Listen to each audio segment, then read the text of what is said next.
Hola, hola, buenos días, buenas tardes, buenas noches. Espero estén pasando a un día excelente a la hora que nos estén viendo.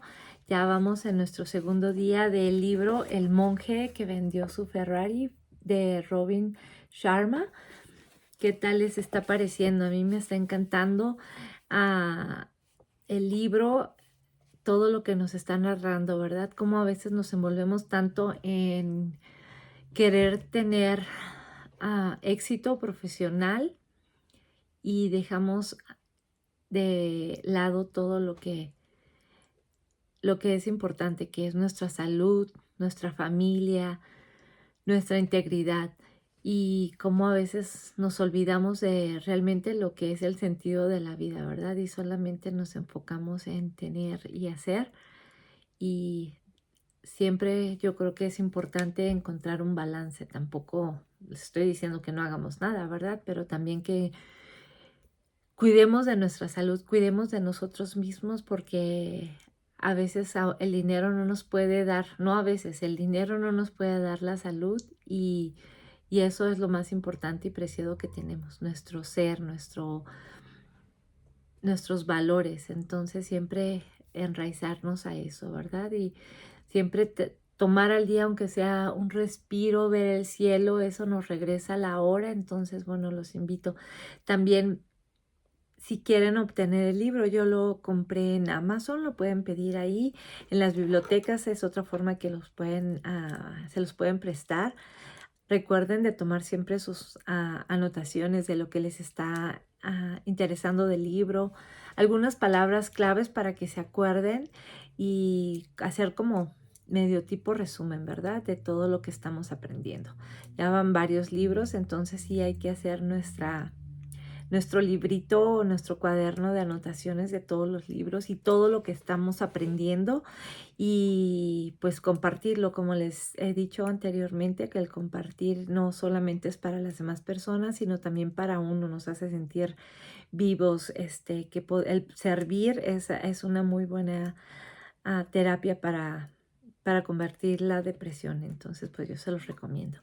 Compartan el video si es que lo creen conveniente, con amigos, familiares. Ustedes nunca saben quién va a ser la siguiente persona que ustedes puedan ayudar a que empiecen con el hábito de la lectura. Es yo creo que una forma muy interesante y a veces decimos que no tenemos tanto tiempo, pero siempre aunque sea una página o 5 minutos que escuchen o lean y eso se va haciendo, se acumula y ya cuando se dan cuenta, pues ya como ahorita ya vamos en nuestro tercer libro. Y pues espero lo disfruten tanto como yo y recuerden si aún no se suscriben, háganlo, compártanlo y déjenos un like para que podamos estar llegando a más personas. Y empezamos aquí en el capítulo número 2. El visitante misterioso. Era una reunión urgente de todos los miembros del despacho. Mientras nos apretujábamos en la sala de juntas, comprendí que el problema era grave. El viejo Harding fue el primero en dirigirse a la asamblea. Me temo que tengo malas noticias. Juan Mantle sufrió un ataque ayer mientras presentaba el caso Air Atlantic ante el tribunal. Ahora se encuentra en la unidad de cuidados intensivos, pero los médicos me han dicho que su estado se ha estabilizado y que se recuperará. Sin embargo, Julián ha tomado una decisión que todos ustedes deben saber. Ha decidido abandonar el buffet y renunciar al ejercicio de su profesión. Ya no volverá a trabajar con nosotros. Me quedé de una pieza. Sabía que Julián tenía sus problemas, pero jamás pensé que pudiera dejarlo. Además, y después de todo lo que hemos pasado, pensé que hubiera debido tener la cortesía de decírmelo en persona. Ni siquiera dejó que fuera a verle al hospital. Cada vez que yo me presentaba allí, las enfermeras me decían que estaba durmiendo y que no se le podía molestar. Tampoco aceptó mis llamadas. Posiblemente yo le recordaba la vida que él deseaba olvidar. En fin, una cosa sí tengo claro. Aquello me dolió. Todo eso sucedió hace unos 3 años. Lo último que supe de Julián fue que se había ido a la India en no sé qué expedición. Le dije a uno de los socios del buffet que deseaba simplificar su vida y que necesitaba respuestas, que confiaba encontrar ese místico país, en ese místico país.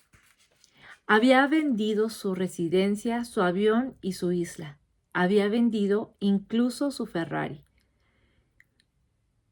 Julián Mantle metido a yogi, me dije. Qué caprichosos son los designios de la ley. En esos 3 años pasé de ser un joven leguleyo sobrecargado de trabajo a convertirme en un hastiado y algo cínico abogado más mayor. Jenny y yo teníamos una familia. Al final yo también empecé a buscar un sentido a mi vida. Creo que todo vino por tener hijos. Fueron ellos quienes cambiaron mi manera de ver el mundo. Mi padre lo expresó mejor cuando me dijo: John, cuando estés a las puertas de la muerte, seguro que no desearás haber pasado más tiempo en la oficina.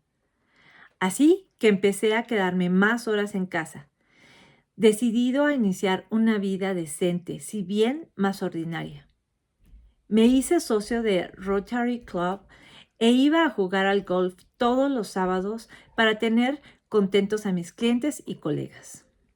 Pero debo decir que en mis momentos de tranquilidad pensaba a menudo en Julián y me preguntaba qué habría sido de él después de nuestra inesperada separación. Tal vez estaría viviendo en la India, un lugar tan grande y diverso que hasta un alma inquieta como la suya podía encontrar allí un hogar. ¿O estaría haciendo senderismo en Nepal? ¿Buceando en las Islas Caimán? Había una cosa segura: Julián no había vuelto a ejercer. Nadie había recibido una postal suya desde que partiera hacia su exilio voluntario. Las primeras respuestas a algunas de mis preguntas llegaron hace cosa de 2 meses. Yo acababa de reunirme con el último cliente de un día espantoso cuando Genevieve, mi talentosa ayudante, se asomó a la puerta de mi pequeño y bien amueblado despacho. «¿Tienes una visita, John? Dice que es urgente y que no se irá hasta que hable contigo». «Estoy con un pie fuera, Genevieve», repliqué con impaciencia. «Voy a comer un bocado antes de terminar el informe Hamilton. No me queda tiempo para recibir a nadie más. Dile que concierte una cita, como todo el mundo. Y si te causa problemas, llamas a los de seguridad». «Es que dice que es muy importante, no piensa aceptar una negativa». Por un momento pensé en llamar yo mismo a seguridad, pero al comprender que podía tratarse de alguien en apuros, asumí una postura más tolerante. «Está bien, dile que pase. A lo mejor me interesa y todo». La puerta de mi despacho se abrió lentamente. Cuando por fin se abrió por completo, vi a un hombre risueño de unos 35 años. Era alto, delgado y musculoso. Irradiaba vitalidad y energía. Me recordó aquellos chicos perfectos con los que yo iba a la facultad. Hijos de familias perfectas, con casas perfectas y coches perfectos. Pero el visitante tenía algo más que aspecto saludable y juvenil. Una apacibilidad latente le daba un aire casi divino. Y los ojos, unos ojos penetrantes y azules que me traspasaron. «Otro abogado de primera que viene a quitarme el puesto», pensé para mí. Pero bueno, ¿por qué se queda ahí parado mirándome? Espero que la mujer que defendí en el caso de divorcio que gané la semana pasada no fuera su esposa. Tal vez no estaría de más llamar a seguridad. El joven siguió mirándome, tal como Buda habría hecho con su pupilo favorito. Tras un largo momento de incómodo silencio, el sujeto habló con un tono sorprendente, perentorio. «¿Es así como tratas a tus visitas, John?», incluso a quienes te enseñaron todo cuanto sabes sobre la ciencia del éxito en una sala tribunal. Ojalá me hubiera guardado mis secretos profesionales, dijo esbozando una sonrisa. Una extraña sensación me cosquilló en el estómago. Inmediatamente después reconocí aquella voz como de miel. El corazón me dio un vuelco. ¿Julián? ¿Eres tú? No me lo puedo creer. La sonora carcajada del visitante confirmó mis sospechas. El hombre que tenía ante mí no era otro que el añorado yogi de la India, Julián Mantle. Me asombró su increíble transformación, la tez espectral, la tos crónica y los ojos inermes de mi ex colega habían desaparecido. Ya no tenía aspecto de viejo ni esa expresión enfermiza que se había convertido en su distintivo. Todo lo contrario, aquel hombre parecía gozar de perfecta salud y su rostro sin arrugas estaba radiante. Tenía la mirada clara, una ventana perfecta a su extraordinaria vitalidad. Más sorprendente aún era la serenidad que rezumbaba por todos los poros. Mirándole desde mi butaca, me sentí totalmente en paz. Julián ya no era el ansioso abogado de primera categoría que trabajaba en un bufet de campanillas. No, este hombre era un juvenil, vital y risueño modelo de cambio. Capítulo 3. La milagrosa transformación de Julián Mantle. Yo no salía de mi asombro. ¿Cómo podía alguien que solo unos años atrás parecía un viejo verse ahora tan energético y tan vivo? Me pregunté con callada incredulidad. ¿Alguna droga mágica le había permitido beber de la fuente de la juventud? ¿Cuál era la excusa de este extraordinario cambio de personalidad? Fue Julián quien habló primero. Me dijo que el mundo hipercompetitivo de la abogacía se había cobrado su precio, no solo física y emocionalmente, sino también en lo espiritual. El ritmo trepidante y las incesantes exigencias de trabajo le habían agotado por completo. Admitió que igual que su cuerpo se venía abajo, su mente había perdido brillo. El infarto no fue sino un síntoma de un problema más hondo. La presión constante y el extenuante trabajo de un abogado de primera categoría habían destruido asimismo su más importante y quizás más humana calidad, su espíritu. Cuando su médico le planteó el ultimátum de renunciar a la abogacía o renunciar a la vida, Julián creyó ver una oportunidad de oro de reavivar el fuego interior que había conocido de joven, un fuego que había extinguidose a medida que el derecho pasó de ser un placer a volverse en un negocio.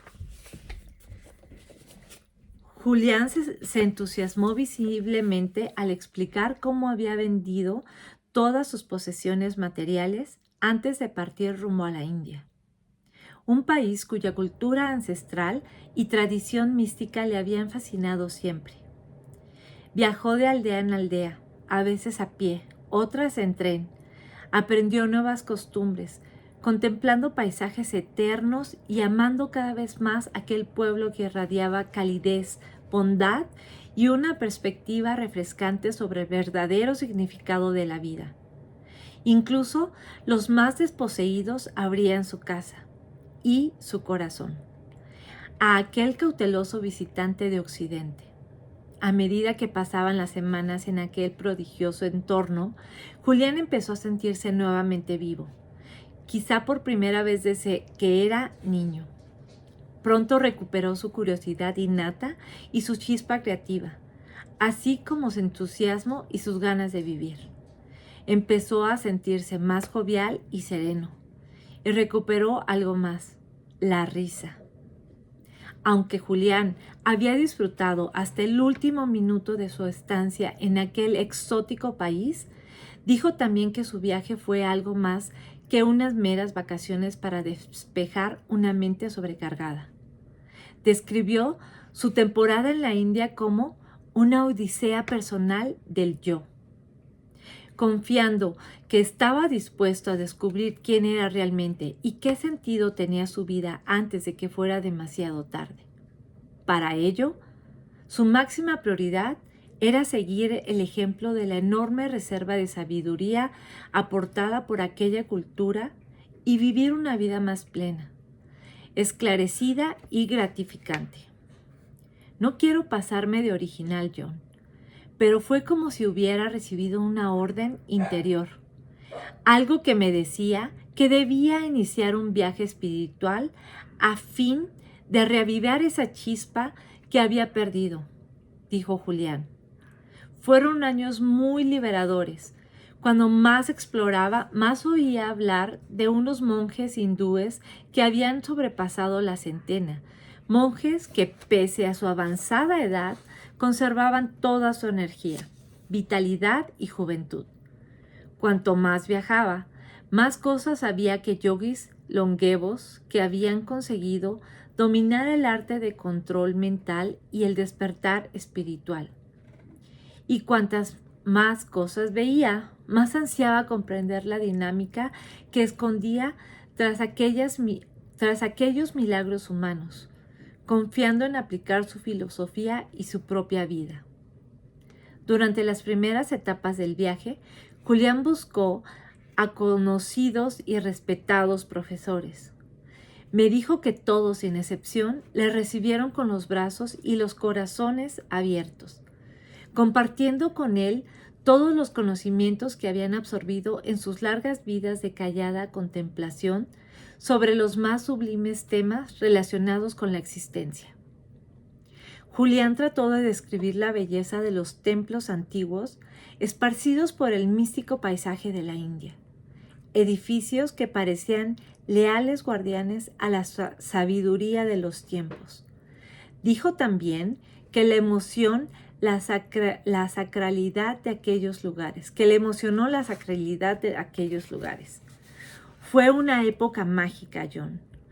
Yo, que era un leyo viejo y cansado, que lo había vendido todo, desde mi Rolex hasta mi caballo de carreras, había metido lo poco que me había quedado en una mochila que se convertiría en mi único acompañante, mientras me imbuía en las eternas tradiciones del Oriente. ¿Te costó dejarlo?, pregunté, incapaz de contener mi curiosidad. En realidad, fue muy fácil. La decisión de renunciar a la abogacía y a todas mis posesiones terrenas me pareció natural. Albert Camus dijo una vez que la verdadera generosidad para con el futuro consiste en entregarlo todo al presente. Pues bien, eso hice yo. Sabía que necesitaba cambiar, así que decidí escuchar a mi corazón y hacerlo por todo lo alto. Mi vida se volvió mucho más sencilla y plena en cuanto dejé atrás el bagaje de mi pasado. Tan pronto prescindí de los grandes placeres de la vida, empecé a disfrutar de los pequeños, como ver un cielo estrellado al claro de la luna o empaparme de sol en una gloriosa mañana de verano. Además, la India es un lugar tan estimulante intelectualmente que apenas pensé en lo que había dejado atrás. Estos encuentros iniciales con los sabios y eruditos de esa cultura exótica no proporcionaron, pese a ser integrantes, el saber que Julián ansiaba. La enseñanza que él buscaba para cambiar su vida le rehuyeron en esa primera parte de su odisea. El primer paso real no llegó hasta que Julián llevaba 7 meses en la India. Fue estando en Cachemira, un místico estado que parece dormir al pie de la cordillera del Himalaya, cuando tuvo la suerte de conocer a Yogi Krishnan. Aquel hombre frágil de cabeza rapada también había sido abogado en su anterior reencarnación, como solía decir con una sonrisa poblada de dientes. Harto del ritmo febril que caracteriza la vida en la moderna Nueva Delhi, también él renunció a sus posesiones para retirarse a un mundo de extrema sencillez. Convertido en cuidador del templo de la aldea, Krishnan dijo que había llegado a conocerse a sí mismo y a saber cuál era su meta en la vida. Estaba cansado de que mi vida fuera como unas maniobras militares, le dijo Julián. Me di cuenta de que mi misión es servir a los demás y contribuir de algún modo a hacer de este mundo un lugar mejor. Ahora vivo para dar. Paso los días y las noches en el templo, viviendo de forma austera pero gratificante. Comparto mis logros con todo aquel que acude a rezar. No soy más que un hombre que ha encontrado su alma. Julián contó su historia a aquel ex abogado. Le habló de su vida de privilegios, de su avidez de riquezas y su obsesión por el trabajo. Reveló con gran emoción su lucha interior y la crisis espiritual que había experimentado cuando la brillante luz de su vida empezó a fluctuar al viento de una vida disipada. Yo también he recorrido ese camino, amigo mío. Yo también he sentido ese mismo dolor. Pero he aprendido que todo sucede por alguna razón, le dijo el yogi Krishna. Todo suceso tiene un porqué y toda adversidad nos enseña una lección. He comprendido que el fracaso, sea personal, profesional o incluso espiritual, es necesario para la expansión de la persona.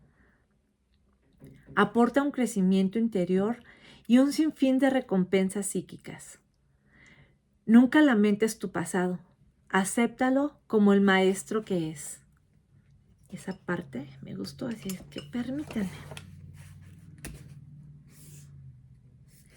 Tras oír estas palabras, Julián sintió un gran alborozo. Quizá había encontrado en el yogi Krishna al mentor que andaba buscando. ¿Quién mejor que otro exabogado que gracias a su propia odisea espiritual había ya hallado una vida plena para enseñarle los secretos de una existencia llena de equilibrio y satisfacción? Necesito tu ayuda, Krishnan. Necesito aprender a construir una vida de plenitud. Será un honor ayudarte en lo que pueda, se ofreció el yogi. Pero, ¿puedo hacerte una sugerencia? Por supuesto. Desde que estoy al cuidado de este templo, he oído hablar mucho de un grupo de sabios que viven en las cumbres del Himalaya.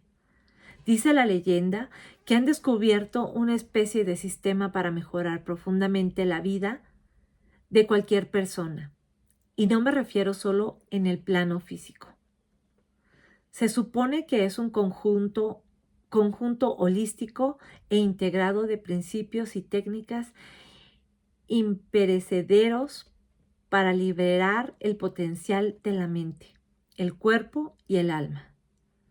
Julián estaba fascinado. Aquello parecía perfecto. ¿Y dónde viven esos monjes? Nadie lo sabe. Y yo ya soy demasiado viejo para iniciar su búsqueda. Pero te diré una cosa, amigo mío. Muchos han tratado de encontrarlos y muchos han fracasado, con trágicas consecuencias. Las cumbres del Himalaya son muy traicioneras. Incluso los escaladores más avanzados son impotentes ante sus estragos naturales. Pero si lo que buscas son las llaves de oro de la salud, la felicidad y la realización interior, yo no tengo ese saber. Ellos sí. Julián, que no se rinde fácilmente, presionó al yogi. ¿Estás seguro de que no sabes dónde viven? Lo único que puedo decirte es que la gente de esta aldea los conoce como los grandes sabios de Sivana. En su mitología, Sivana significa oasis de esclarecimiento. Estos monjes son venerados como si fueran divinos por constitución e influencia. Si supiera dónde encontrarlos, estaría obligado a decírtelo, pero sinceramente no lo sé. De hecho, no lo sabe nadie. A la mañana siguiente, cuando los primeros rayos del sol empezaron a bailar en el horizonte, Julián se puso en camino hacia la tierra perdida de Sivana. Al principio pensó en encontrar a un Sherpa para que le ayudara en su ascensión, pero, por algún motivo, su instinto le dijo que aquel viaje debería hacerlo solo. Y así, quizá por primera vez en su vida, prescindió de los grilletes de la razón y decidió confiar en su intuición. Se sentía más seguro así. De alguna manera, sabía que encontraría lo que estaba buscando. Así pues, con celo misionero, inició su escalada. Los primeros días no presentaron dificultad.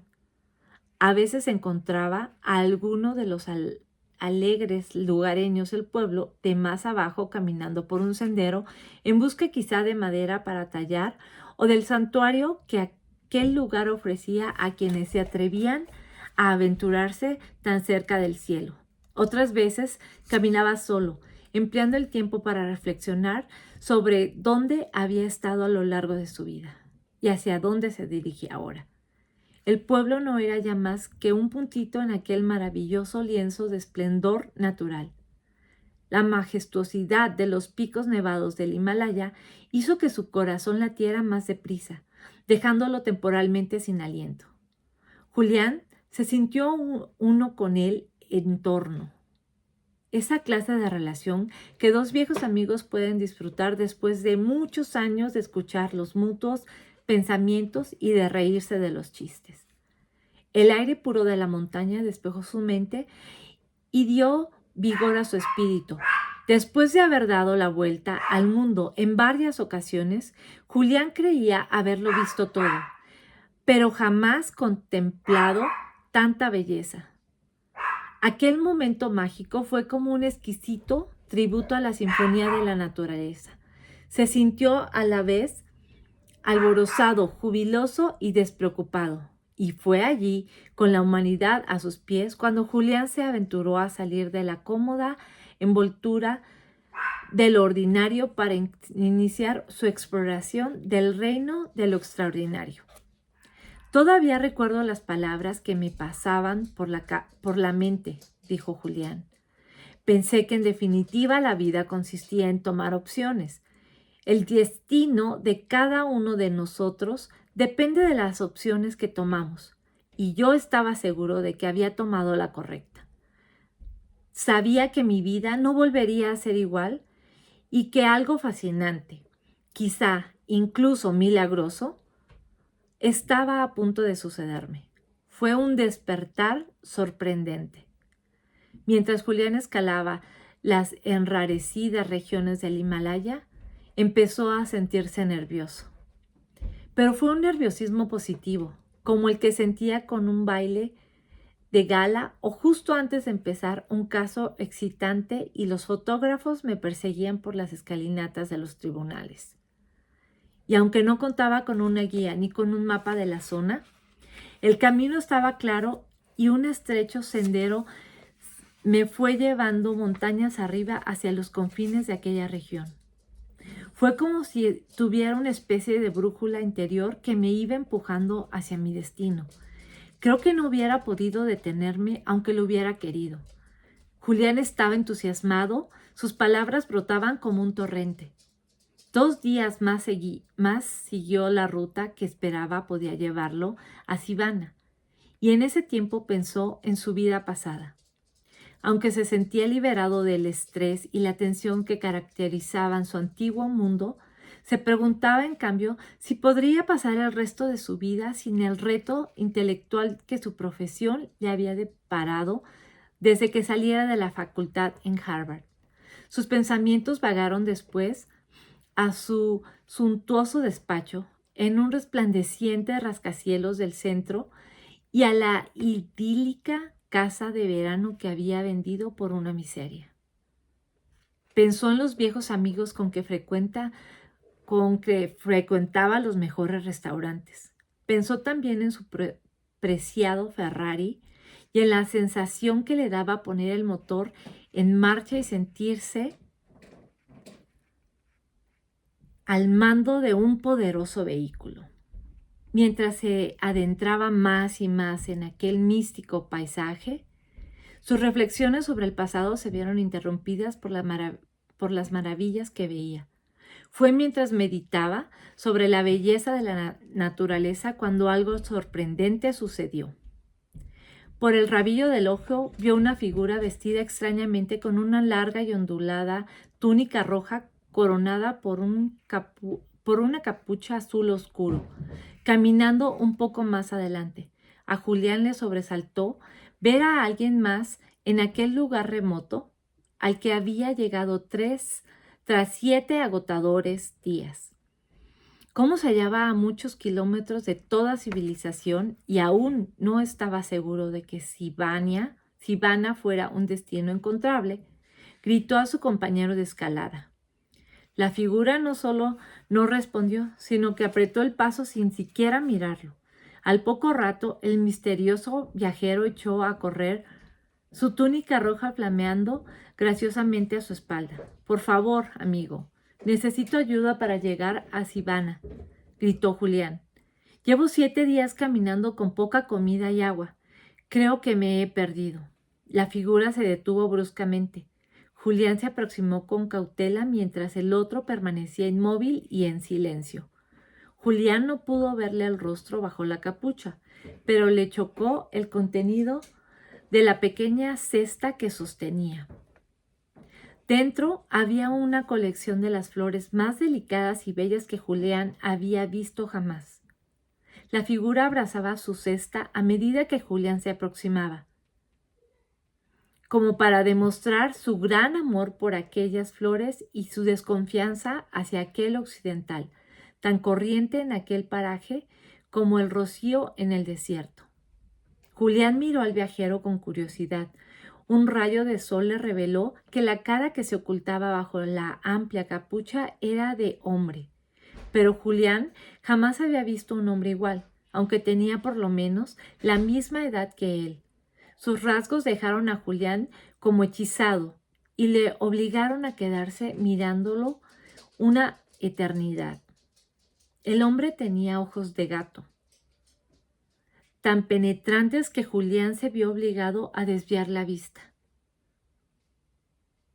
Su tez de color oliváceo era lisa y flexible.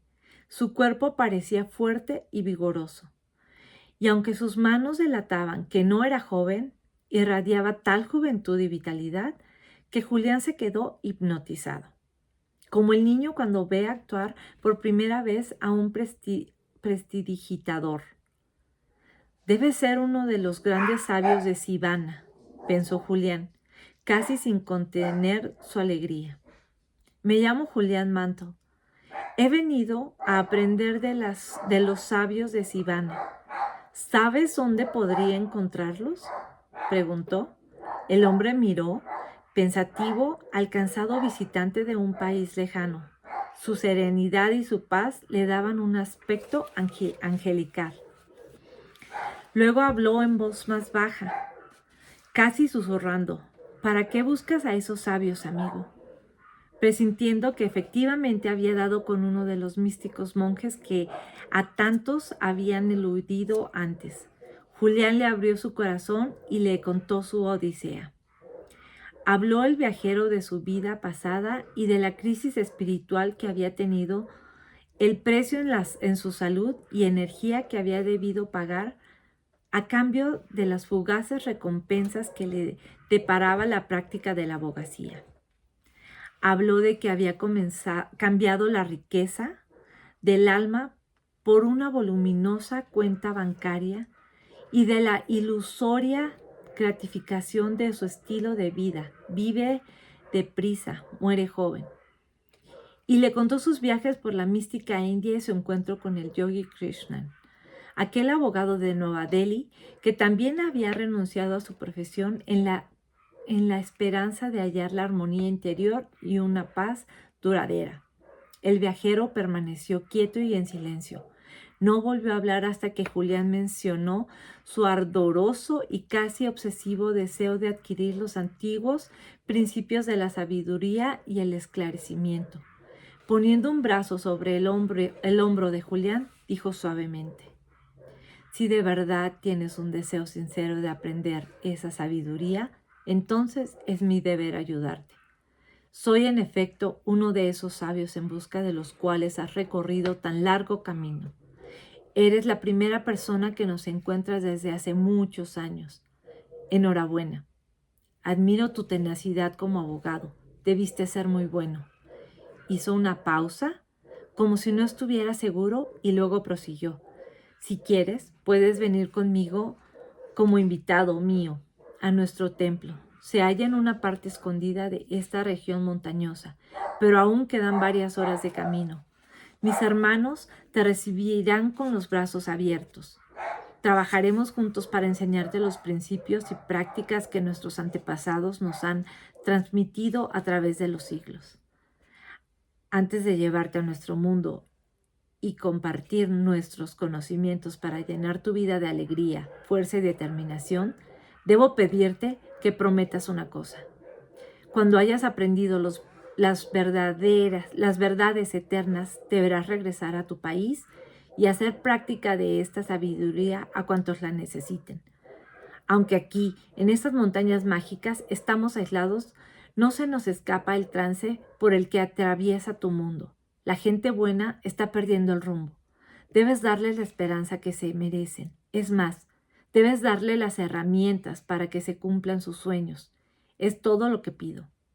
Julián aceptó de inmediato las condiciones del sabio y prometió que llevaría el precioso mensaje a Occidente. Mientras los dos seguían ascendiendo hacia el pueblo perdido de Sivana, el sol indio empezó a ponerse. Un gran círculo rojo que poco a poco se dejaba vencer por un sueño mágico tras el largo y agotador día. Julián me dijo que nunca ha olvidado la majestuosidad de aquel momento, cuando andaba en compañía de un monje por quien sentía una especie de amor fraternal, rumbo a un lugar lleno de maravillas y misterios. Fue sin duda el momento más memorable de mi vida, me confió. Julián siempre había creído que la vida se reducía a unos cuantos momentos claves. Este fue uno de ellos. En el fondo de su alma tuvo la certeza de que era el primer momento del resto de su vida, una vida que pronto iba a ser mucho más de lo que nunca había soñado. Y aquí vamos a dejar la lectura del día de hoy. Estuvo larga, pero dije, bueno, acabamos el capítulo número 3 porque ya íbamos más a la mitad. ¿Qué tal todo lo que uno puede aprender de situaciones tan difíciles, verdad? Como nos está diciendo que en su momento casi de muerte fue cuando ya fue lo que lo volvió a revivir, a querer reinventar su vida y a darle más valor a todo lo que es realmente hermoso y verdadero en la vida. Pero bueno, espero les esté gustando. Ya saben, déjenos un like, compartan el video para que llegue a más personas. Platiquen, si es que no quieren compartir el video, nada más platiquen de lo que trata el libro. Y a lo mejor la persona misma les puede decir que también lo quieren escuchar, ¿verdad? O leer. Pero bueno, pues ya los dejo y que tengan un excelente día, una tarde o mañana. Bonito día. Bye.